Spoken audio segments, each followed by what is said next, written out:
नमस्कार बच्चों, CA final paper number 4 laws के लिए देखिए MTP number 2 for May 2023 institute ने जारी किया, जिसका नाम चाहे अप्रैल 2023 कह लीजिए। इसके ऊपर हम आज बात करेंगे descriptive questions with regard to the companies act.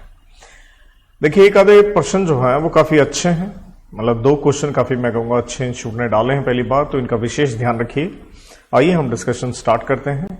तो पहला प्रश्न जो आपकी स्क्रीन पे है ये एक स्टार प्रश्न है, जिसे कह लीजिए मस्ट डू। क्योंकि इससे पहले अगर मैं कहूं इंडिपेंडेंट डायरेक्टर्स के ऊपर ना, तो देखिए इंस्टीट्यूट ने आज तक कोई क्वेश्चन कोई सॉलिड कुछ पूछा ही नहीं है, मतलब टेक्निकल जो हम कंडीशंस इंडिपेंडेंट डायरेक्टर की 149 सबसेक्शन 6 में पढ़ते हैं।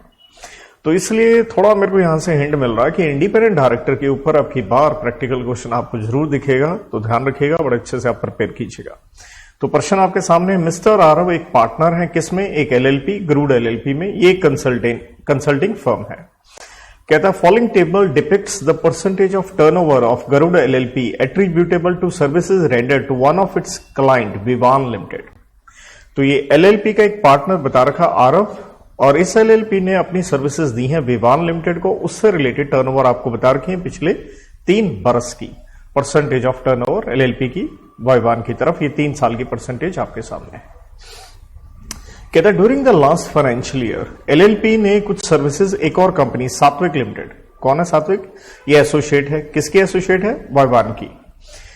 तो आपने सात्विक जो एसोसिएट है विवान की, उसको भी सर्विसेज दी हैं, और यहां आपके टर्नओवर का 10.5% उस सात्विक कंपनी से आपको रियलाइज हो रहा है, 10.5%। मिस्टर आरव जो पार्टनर हैं एलएलपी के, उनके ऊपर एक पेनल्टी लगी है under section 271 J of income tax act, और ये लगी है 2 साल पहले। आप अपील में भी गए थे, लेकिन ये पेनल्टी अपील कर ली है। ये जो पेनल्टी है ये कंफर्म कर दी गई है अपीलेट ट्राइब्यूनल के द्वारा, जहां आपने कुछ फॉल्स डॉक्यूमेंट्स वगैरह दिए थे, उसके ऊपर ये पेनल्टी लगती है। और कहता है 2 साल पहले कंफर्म हो गई थी, ध्यान रखिएगा। क्वेश्चन इंटरेस्टिंग है। इसके बाद कहता है मिस अवनी, कौन है ये अवनी? सिस्टर है किसकी? आरव की। क्या है इनके पास? सिक्योरिटीज हैं, किसकी? सात्विक लिमिटेड की। कितने रुपए की? 51 लाख रुपीज की during the current financial year 23-24। कहता है एग्जामिन कीजिए, क्या एलिजिबिलिटी किसकी? मिस्टर आरव की। क्या ये इंडिपेंडेंट डायरेक्टर बन सकते हैं विवान लिमिटेड में? ध्यान दीजिएगा, विवान लिमिटेड में। और क्या ये रजिस्टर्ड वैल्यूअर भी बन सकते हैं? Assuming satisfaction of other conditions for the same, तो आपसे ये पूछा गया है, राइट? तो आइए देखते हैं। सबसे पहली बात, अगर हम बात करें इंडिपेंडेंट डायरेक्टर बनना किसमें? विवान लिमिटेड में। अब वहां हम 149(6) क्लॉज ई, ध्यान दीजिएगा क्लॉज ई, यहां इंस्टीट्यूट ने अपने आंसर में क्लॉज ई मेंशन नहीं किया था, प्रॉपर मैंने लिख दिया है। क्या पढ़ते हैं कि इंडिपेंडेंट डायरेक्टर के लिए कंडीशन ईपीपी, जिसे मैं तो इसी तरह से पढ़ाता हूं कि अगर आप एम्प्लॉय हैं, पार्टनर हैं या प्रोप्राइटर हैं, किसमें? पिछले 3 फाइनेंशियल ईयर में, इस साल से पिछले बैक ईयर में 3 साल में। तो पार्टनर है किसके? लीगल या कंसल्टिंग फर्म। ये वाला पॉइंट लग गया क्योंकि हमारे क्वेश्चन में कंसल्टिंग फर्म का था, कि जहां आपने जो आपकी टर्नओवर है, ट्रांजैक्शन हुई है किसके साथ? कैश। 4 कंपनी है, cash company, associate, subsidiary, holding.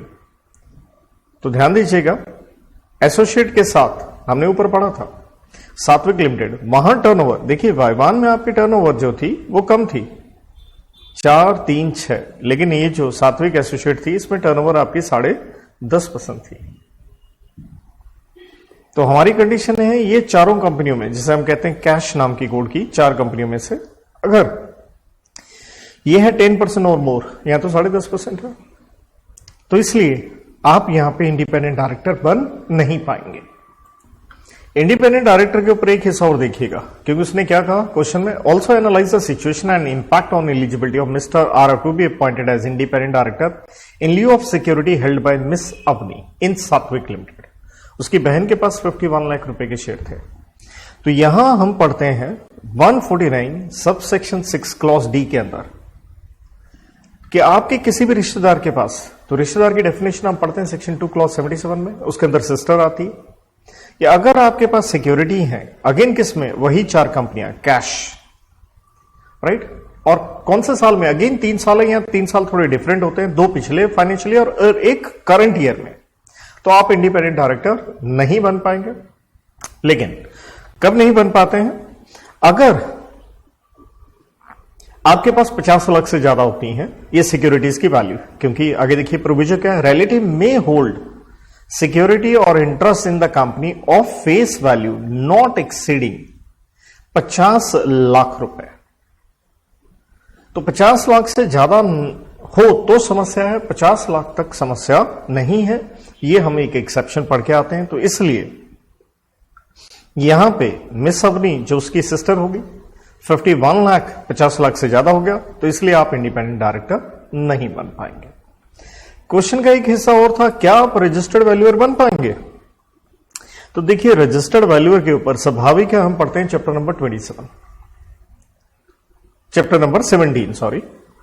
Number 17 हम पढ़ते हैं, सेक्शन 247 के अंदर पढ़ते हैं, right, read with the companies registered valuers and valuation rules 2017 पढ़ते हैं। वहां एक कंडीशन है कि भाई आप रजिस्टर्ड वैल्यूअर नहीं बन पाएंगे अगर आपके ऊपर पेनल्टी लगी है 271J of income tax act में, राइट, पेनल्टी लगी है, एंड अपील करने के लिए जो टाइम लिमिट था वो क्या हो गया, एक्सपायर हो गया, या आपने अपील कर दी है लेकिन वो अपील क्या कर दी है, ट्राइब्यूनल ने कंफर्म कर दी है, एंड अभी तक 5 साल बीते नहीं है, मतलब 5 साल का कूलिंग पीरियड होगा, 5 साल के बाद बन पाओगे। हमारे क्वेश्चन में बड़ा क्लियरली लिखा था ये पेनल्टी साहब आपको 2 साल पहले लगी है, तो ये ध्यान रखिएगा 2 साल पहले। तो यहां से हमें पता चल गया कि भैया आप यहां पे रजिस्टर्ड वैल्यूअर नहीं बन पाएंगे, राइट, क्योंकि ये 2 साल पहले है, तो इसलिए आप यहां पे क्या नहीं है, एलिजिबल नहीं है। इसके बाद अगला प्रश्न, पहला हिस्सा थोड़ा इजी ही है, लिखा है board of directors ABC limited ने डिविडेंड डिक्लेयर किया है फाइनेंशियल ईयर 21-22 का। हाउएवर कंपनी ने डिविडेंड नहीं दिया है to share holders within the prescribed period. देखिए वैसे डिविडेंड के ऊपर कंपनीज एक्ट में जो चैप्टर आता है वो 8 आता है, जिसमें हम टाइम पीरियड पढ़ते हैं अंडर सेक्शन 127 30 दिन का। जरा आप इसको उस ढंग से मत देखिएगा इस क्वेश्चन को, इसलिए ये चीज मैंने हाईलाइट भी की है। क्योंकि क्वेश्चन क्या पूछा गया है, मिस्टर फ्यूचर एक डायरेक्टर है, उनके पास एक ऑफर आई है PQR लिमिटेड में, वैसे आप कहां थे, एबीसी में थे, और कहता है ये वहां पे पोस्ट लेना चाहते हैं। तो क्वेश्चन आपसे पूछा गया है कि वहां डायरेक्टर बन पाएंगे नहीं, तो ऑब्वियसली हम डिस्क्वालिफिकेशन पढ़ के आते हैं, 164 में पढ़ते हैं, obviously sub section 2 clause B में पढ़ते हैं, जब 3 दीदी मैं उसे कहता हूं, डी से डिविडेंड, डी से डिपॉजिट, डी से डिबेंचर, अगर आपने पे नहीं किया हो गया है 1 साल, right, from the due date. तो अगर आप डायरेक्टर जिस दिन वो आपने डिक्लेयर किया till the expiry of 1 year, अगर आप डायरेक्टर रहते हैं तो आपके ऊपर ये एक फ्यूचर में डिस्क्वालिफिकेशन लगती है, क्योंकि आप एग्जिस्टिंग डायरेक्टर हैं, कि आने वाले 5 साल तक ना तो इस कंपनी में ना ही किसी और कंपनी में आप डायरेक्टर अपॉइंट होंगे, मतलब 5 साल तक के लिए आपके ऊपर ये डिस्क्वालिफिकेशन लगती है, ना आप रीअपॉइंट होंगे ना ही किसी और कंपनी में अपॉइंट होंगे। तो हम कहेंगे यहाँ पे कि आप अपॉइंट नहीं हो सकते, क्योंकि यहां प्रिस्क्राइब पीरियड का मतलब हम क्या लेके चलेंगे, 164 सब सेक्शन 2 क्लॉज बी के मुताबिक जो हम 1 साल का टाइम पीरियड लेके चलते हैं, ये वो हम लेके चलेंगे, ये ध्यान रखिएगा। अगला प्रश्न मैंने फिर से स्टार लिखा है, स्टार का मतलब है पक्का कीजिए आप। तो कहता है मिस्टर टैलेंटेड एक डायरेक्टर होल्डिंग कंपनी में, साथ में सब्सिडरी में भी है, वो रेम्यूनरेशन ले रहे हैं from both the companies in the capacity as a director, दोनों से ले रहे हैं। It was brought to the attention of the company that he can not draw remuneration from both the companies because of virtue of relationship as holding and subsidiary. देखिए obviously chapter 13 पढ़ के आते हैं मैनेजरियल रेम्यूनरेशन के ऊपर, वहां 197 sub section 14 के अंदर ध्यान दीजिएगा, क्लियरली लिखा है कि भैया कोई टेंशन की बात नहीं है, आप रेम्यूनरेशन जो ले रहे हैं ऑफ कमीशन, रेम्यूनरेशन और कमीशन किससे, होल्डिंग या सब्सिडरी कंपनी में, तो कोई टेंशन नहीं, आप दोनों से ले सकते हैं। बस 197(14) में हम क्या पढ़ते हैं, डिस्क्लोजर देना है, आपने कहा बोर्ड रिपोर्ट में, लेकिन इस सेक्शन को आप रेड विद करेंगे सेक्शन नंबर 5, सेक्शन 5 किसका, शेड्यूल नंबर 5 का, क्योंकि हम इस चैप्टर नंबर 13 को शेड्यूल 5 के साथ पढ़ते हैं। तो शेड्यूल जो 5 है उसके अंदर सेक्शंस हैं, तो सेक्शन 5वां कहता है subject to provision of section 1 to 4, कि जब आप मैनेजरियल रेम्यूनरेशन 2 कंपनी से ले रहे हैं कोई आपत्ति नहीं है, लेकिन वहां ध्यान क्या रखना है, फ्रॉम वन या दो कंपनी, एक से या दो से ले रहे हैं, प्रोवाइडेड दैट टोटल रेम्यूनरेशन, ये है वर्ड ध्यान रखने वाला, टोटल रेम्यूनरेशन जो ड्रॉ करोगे आप कंपनी से does not exceed the higher maximum limit admissible from any one of the companies. तो ध्यान रखना है जो टोटल है उसके ऊपर एक सीलिंग आ गई, जो मैक्सिमम रेम्यूनरेशन कोई भी एक कंपनी जो दे सकती है उससे ऊपर उन दोनों का मिलाकर टोटल आपका एक्सीड नहीं होना चाहिए। तो क्वेश्चन का पक्का ध्यान दीजिएगा, मैं क्लास में भी इसके ऊपर बड़ी तवज्जो देता होता हूं कि भैया ध्यान रखो इसे हमें रेड विद करना होता है सेक्शन नंबर 5। तो ये मुझे बड़ा अच्छा प्रश्न लग रहा है कि यहां इसके ऊपर एग्जाम में आ सकता है। तो ये दो बड़े अच्छे क्वेश्चन थे। नेक्स्ट चैप्टर नंबर 14 पे इन्वेस्टिगेशन पे प्रश्न है।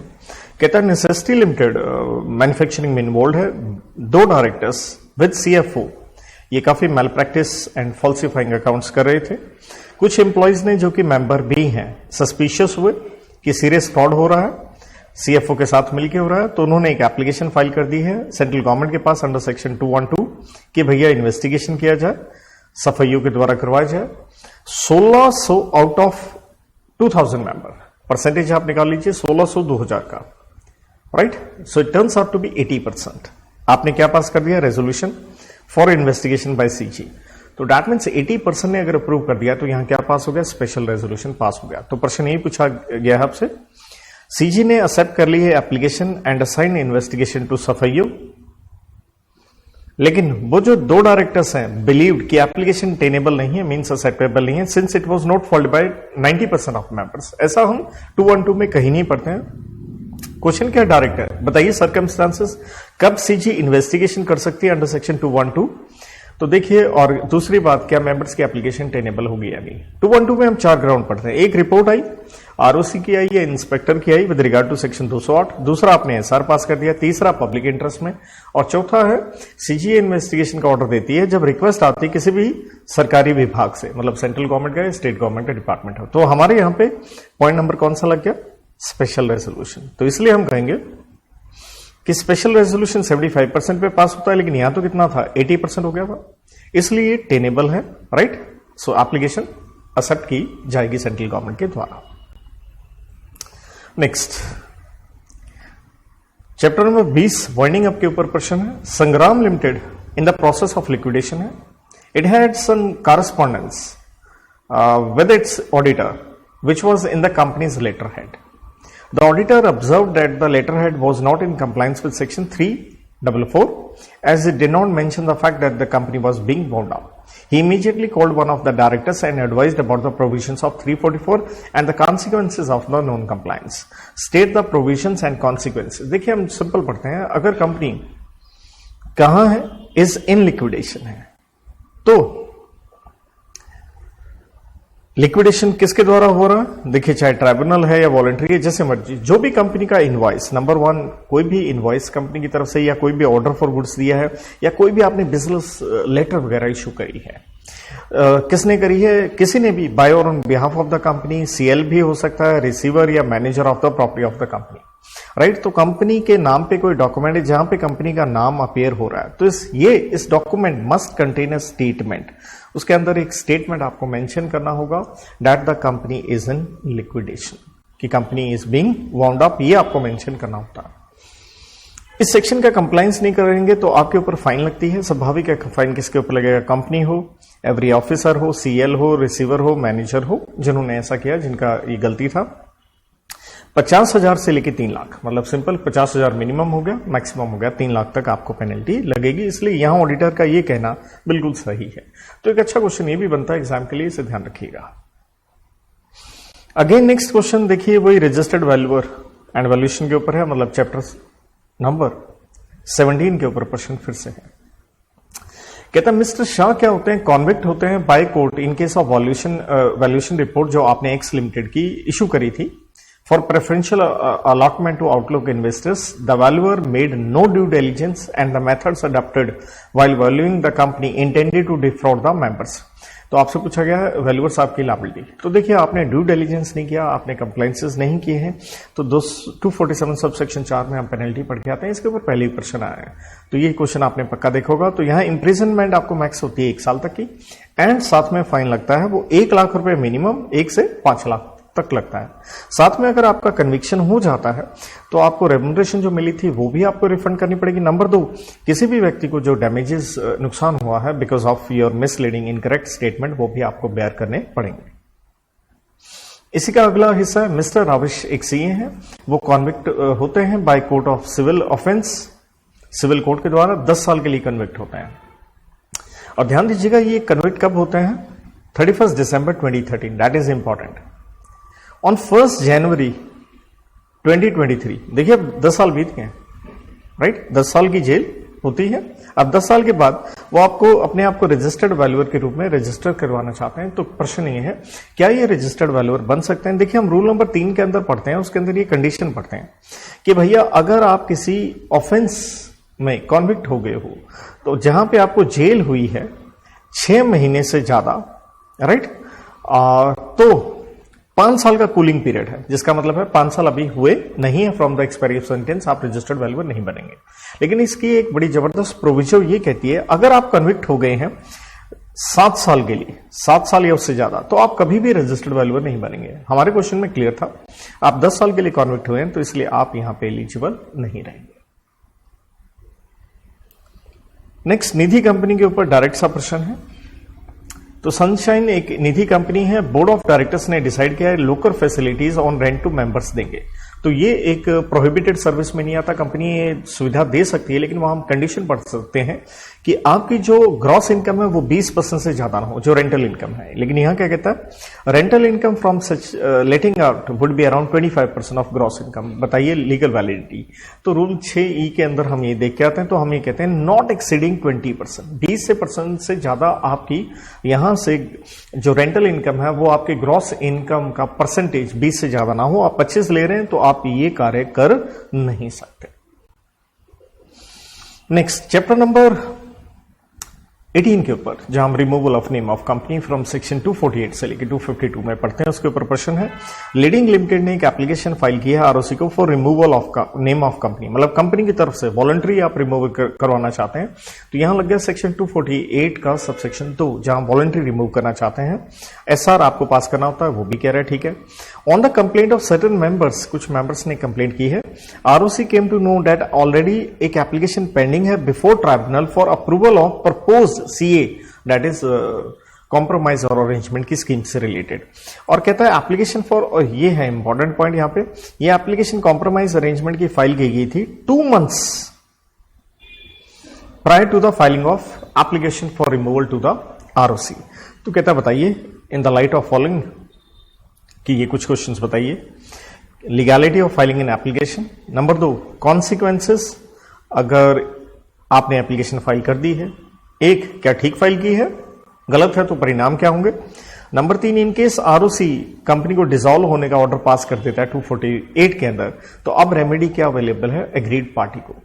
देखिए जैसे मैंने कहा था 248 सबसेक्शन 2 है, कंडीशंस वही है, ग्राउंड्स वही है जो हम कंपल्सरी रिमूवल में सबसेक्शन 1 में पढ़ते हैं कि जैसे कि आप अप्लाई कर सकते हैं, लेकिन आपको नंबर 1 एक्सटिंग्विश करनी है अपनी लायबिलिटीज, नंबर 2 आपने एसआर पास करना है, या बिना जनरल मीटिंग बुलाए 75% मेंबर्स की आप कंसेंट ले लीजिए पेड अप कैपिटल वालों की, और फिर आप एप्लीकेशन दे सकते हैं और पब्लिक नोटिस वगैरह देना होता है। लेकिन हम 249 के अंदर पढ़ते हैं कुछ रिस्ट्रिक्शंस हैं जब आप एप्लीकेशन देते हो, और उसके अंदर ओपनिंग लाइन क्या है, अगर पिछले 3 महीने में, ये पॉइंट इंपॉर्टेंट है, पिछले 3 महीने, जैसे हमारे क्वेश्चन में था कॉम्प्रोमाइज अरेंजमेंट की आपने एप्लीकेशन दी 2 महीने पहले, तो यहां के पिछले 3 महीने में ये काम ना किए हो 5, एक आपने अपना आरओ ना शिफ्ट किया हो एक राज्य से दूसरे राज्य में, आपने प्रॉपर्टी गलत कार्य के लिए ना बेची हो, या आप किसी एक्टिविटी में अभी भी इन्वॉल्व है, मतलब आप इनएक्टिव कंपनी नहीं है, रादर एक एक्टिव कंपनी है। और देखिए यहां हमारी लगी क्लॉज नंबर डी, क्योंकि क्लॉज डी क्या है, आपने एप्लीकेशन दी है ट्राइब्यूनल को फॉर सैंक्शनिंग कॉम्प्रोमाइज और arrangement and the matter has not been finally concluded. और नंबर 5 है, आप वाउंड अप हो गए हैं चैप्टर 20 ऑफ कंपनीज एक्ट में या आईबीसी के अंदर। तो यहां क्लॉज डी लग गई और 3 महीने वाला पॉइंट भी लग गया, तो हम कहेंगे भाई साहब आप अपनी एप्लीकेशन दे ही नहीं सकते हो यहां, क्योंकि रिस्ट्रिक्शन के अंदर आ गया। स्टिल आप वायलेशन करते हुए एप्लीकेशन दे देते हो तो यहां आपके ऊपर फाइन लगता है 1 लाख रुपए तक का लग सकता है। और इसलिए ये एप्लीकेशन आपकी गलत है, तो एप्लीकेशन या तो आप विड्रॉ कर लीजिए या फिर आरओसी क्या कर देगा, आपकी एप्लीकेशन को रिजेक्ट कर देगा। क्वेश्चन का एक तीसरा हिस्सा भी था, कोई एग्रीड पार्टी ऐसी सिचुएशन में क्या करेगा अगर आरओसी ने कंपनी को डिसॉल्व कर दिया है। तो देखिए इसे हम कहते हैं revival of company under section 252। आप रिवाइव कर सकते हैं। कोई भी आदमी जो एग्रीव्ड है वो क्या करेगा, एक अपील फाइल करेगा ट्राइब्यूनल के पास, कितने दिन के अंदर, 30 साल के अंदर अंदर, जिसमें आरओसी का डिसोल्यूशन का ऑर्डर आ गया। और अगर ट्राइब्यूनल का ओपिनियन ये है कि भैया ये जस्टिफाइड नहीं है, तो वो आरओसी को कहेगा कि भैया इसका नाम क्या किया जाए, कंपनी का रिस्टोर किया जाएगा। नो डाउट अपना ऑर्डर देने से पहले एक reasonable opportunity of being heard company and all concern person को दी जाएगी। Next question on chapter number 22 foreign company. तो फॉरेन कंपनी के ऊपर 2 प्रश्न हमें आए हैं। कहता search and find PT limited, ये सिंगापुर की कंपनी है और ये सामान बेच रही है through electronic mode on the e commerce platforms in India, लेकिन इसका कोई ब्रांच ऑफिस भारत में नहीं है। कहता बताइए क्या इस कंपनी को डॉक्यूमेंट्स अंडर सेक्शन 380 सबमिट करने पड़ेंगे। देखिए हम फॉरेन कंपनी पढ़ते हैं अंडर सेक्शन 2 क्लॉज 42 के अंदर, क्या भारत के बाहर क्या हुए हो, इनकॉर्पोरेट हुए आउटसाइड इंडिया, लेकिन क्या है आपका place of business in India है, आप खुद काम कर रहे हो थ्रू एजेंट, फिजिकली या इलेक्ट्रॉनिकली कर रहे हो, या कोई भी बिजनेस एक्टिविटी कर रहे हो in India in any other manner. तो देखिए आप इलेक्ट्रॉनिकली ऑनलाइन प्लेटफॉर्म से भारत में काम करें, तो इसलिए हम आपको क्या मान के चलेंगे, फॉरेन कंपनी, इसलिए आपको 380 का कंप्लायंस करना होगा, जो डॉक्यूमेंट्स आपको 30 दिन आरओसी डेली को देने होते हैं। दरअसल इसी के ऊपर अगला प्रश्न आप देखेंगे तो सेम यही है, 380 के डायरेक्ट क्वेश्चन पूछा गया। जैसे कहता है Africa is a company limited incorporated in Singapore, ये एक ब्रांच ऑफिस भारत में खोलना चाहती है मुंबई में, आप प्रैक्टिसिंग चार्टर्ड हैं, तो आपसे पूछा गया है क्योंकि आपको अपॉइंट कर लिया गया है एज लाइसेंस ऑफिसर, ताकि लीगल फॉर्मेलिटीज में आप हेल्प कर सकें। कहता बताइए क्या इस ब्रांच ऑफिस को हम फॉरेन कंपनी मान लेंगे, means company incorporated outside India. If yes तो बताइए कौन से डॉक्यूमेंट्स आपको कंपनी के बिहाफ पे फर्निश करने पड़ेंगे जैसे ही आप मुंबई में ये ऑफिस खोल लेते हो। तो पहली बात तो डेफिनेशन आ गई। दूसरा 380 और डेफिनेशन के हिसाब से वो आपको पता चल गया कि आप क्योंकि प्लेस ऑफ बिजनेस भारत में अपनी ब्रांच खोल रहे हो, तो ऑब्वियसली से हम प्लेस ऑफ बिजनेस मान के चलेंगे और आपके ऊपर ये चैप्टर अप्लाई कर जाएगा। और 380 क्या कहते हैं, न्यू दिल्ली आरओसी के पास आपने 30 दिन के अंदर ये डॉक्यूमेंट्स फर्निश करने होते हैं। नॉर्मली क्लास में मैं एक कॉल डैडी आई नाम की कोड की से करवाता हूं कि भैया क्या क्या डॉक्यूमेंट्स देने हैं। सर्टिफाइड कॉपी आपके प्राइम डॉक्यूमेंट्स की, जैसे मेमोरेंडम आर्टिकल वगैरह कह लीजिए। देन आपका एड्रेस जो भी रजिस्टर्ड ऑफिस जो है आपका, देन लिस्ट आपने अपने डायरेक्टर्स सीएस वगैरह की देनी है। देन नाम एड्रेस बताइए, कम से कम एक जो व्यक्ति भारत में रेजिडेंट इन इंडिया हो, जो आपके कंपनी के बिहाफ पे ऑथराइज्ड होगा to receive what service of notices. Then जो भी आपका इंडियन एड्रेस है और उनमें से अगर कई भारत में प्लेसेस ऑफ बिजनेस है, उनमें से एक deem to be the principal place of business. Then आप ये भी बताइए इससे पहले आपके कोई प्लेसेस ऑफ बिजनेस आपने खोले थे, बंद किए थे, ये सब कुछ आपको बताना पड़ेगा। तो और इसके अलावा any other information as may be prescribe. तो जैसे मैंने कहा ये 380 का कंप्लायंस आपको आरओसी न्यू दिल्ली के पास करना पड़ता है, वैसे चाहे मुंबई में आप कंपनी खोल रहे हैं। तो इसके साथ हमारे कंपनीज एक्ट के डिस्क्रिप्टिव क्वेश्चंस की डिस्कशन यहाँ समाप्त होती है और बाकी क्वेश्चंस हम अगली क्लास के द्वारा आपके साथ शेयर करेंगे। Till then have a good time, good luck, God bless.